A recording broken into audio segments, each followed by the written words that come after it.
Hello, everyone. I am so happy to have Dr. Camille Lewis on the show today. If you listen to Surviving BJU, you heard her incredible story and her expertise surrounding Bob Jones University. And I'm so happy to have her back on, to dig so much deeper into that. And I've been looking forward so much to this conversation. But thank you so much, Camille, for coming on the show today. I'm happy to. I'm always happy to Oh, talk that's with you about this, great.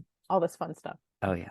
And for people who aren't familiar, could you do a quick introduction? Sure. My name is Camille Lewis, and I graduated from Bob Jones in 1990 with a bachelor's in English, and then in 1992 with what they called then a master's in public speaking.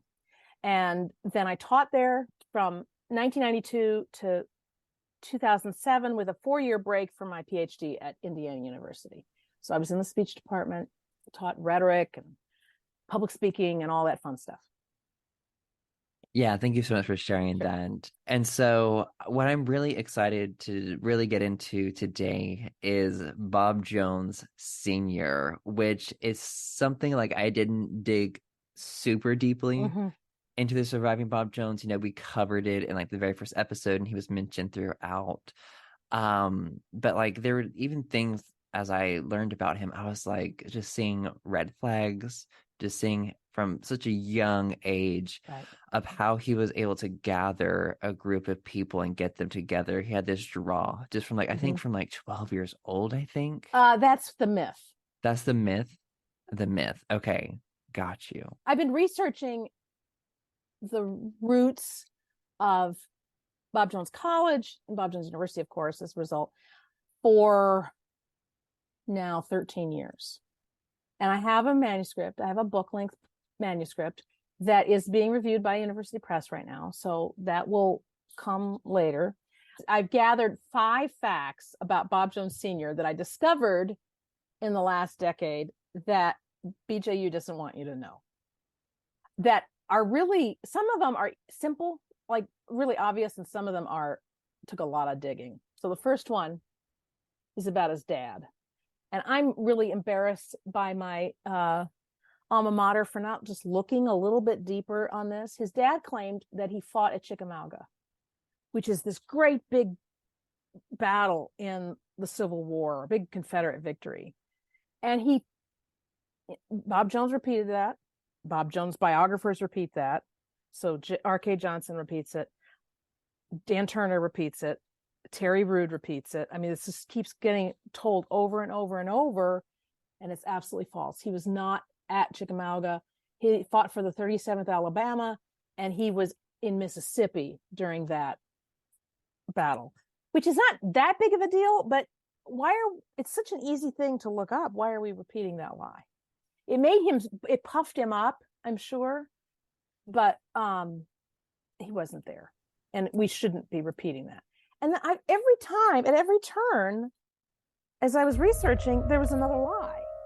And that really bothered me. Why are we repeating the lies? I mean, Bob Jones University is a white supremacist institution. It is a white Christian nationalist institution. That's why it was founded. It was founded as part of that movement. Call it what you want, but that's what it is. And if you look back at Bob Sr.'s teaching as late as the 60s, and he died in the late 60s, but I still remember his sermon played on the university's radio station. If you are against segregation, then you are against God Almighty. So that's what I'm growing up with. Segregation now, segregation forever. And what happened was, after he died, the university has never disavowed his teaching. But the rule at first was there were no Black people allowed at all. And then they began allowing married Black people, which kind of led to something. It really was all about mixing of the races. Like, that's what they can't stand.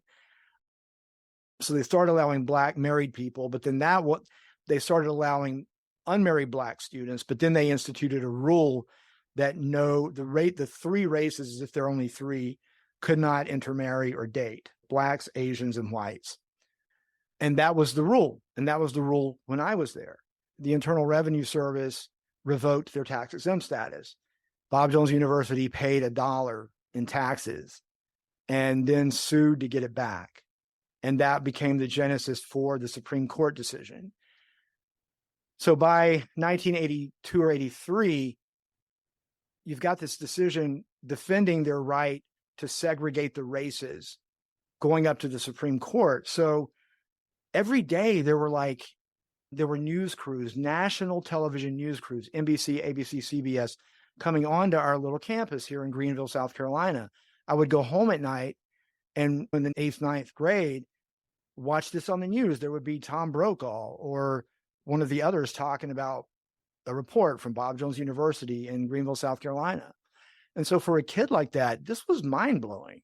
A few years earlier, I had shaken Ronald Reagan's hand and Nancy Reagan's hand as they spoke on the campus. And now this was happening. So it was really mind-blowing. And of course, it was a huge deal. And then when I still remember Bob III standing up there announcing that we had lost the decision. And you would have thought the black helicopters were about to come flying over Paris Mountain. I mean, it was apocalyptic. The way the tanks are going to come rolling, they're going to destroy us. This is the worst thing in the world. While all this was going on, I had a teacher. Now, he had been my counselor that first summer at the Wilds. He was from California. He was really cool. He kind of had that cool California vibe, which you didn't see a whole lot at Bob Jones. But he was my counselor and then became my Bible teacher. And then in the 9th grade, he moved up to the academy, so he was my Bible teacher again. And he said in class, there is no scriptural support for separation of the races. That was the first chink in the armor for me, because I realized, what? We're all the way at the Supreme Court, and you're a teacher here saying there's no scriptural support for separation of the races. So I did something that not a whole lot of Christians do. I read the Bible, and I began to realize he's right. There is no scriptural support for what we've just gone all the way to the Supreme Court about. And then when you fast forward to 2000, when I'm in California, happen to be watching CNN, and there's Larry King. Had no idea there's Bob III on Larry King in my television in Huntington Beach, California. And he says, because the whole George Bush thing that had happened, John McCain thing, he said, we're going to end the rule. It was never really that big of a deal anyway. Are you kidding me? You went all the way to the Supreme Court defending your right to do this, and you're going to have the arrogance and the gall to sit here and on live television with Larry King and say it was never that big a deal anyway. It just blew my mind. Like, how I've been right about you all along. I have. And the fact that you can sit here and say that, but that whole issue was the thing that in the 83, 84, I began to realize there's something not right here. It's like that scene in the original Matrix movie when Morpheus says to Neo, or says to Tom Anderson, there's something wrong here. It's like a splinter in your mind. That described my experience around these years of Bob Jones. There's a splinter in my mind. This is the only universe I've ever known. Fundamentalism is my matrix. And there's something wrong here.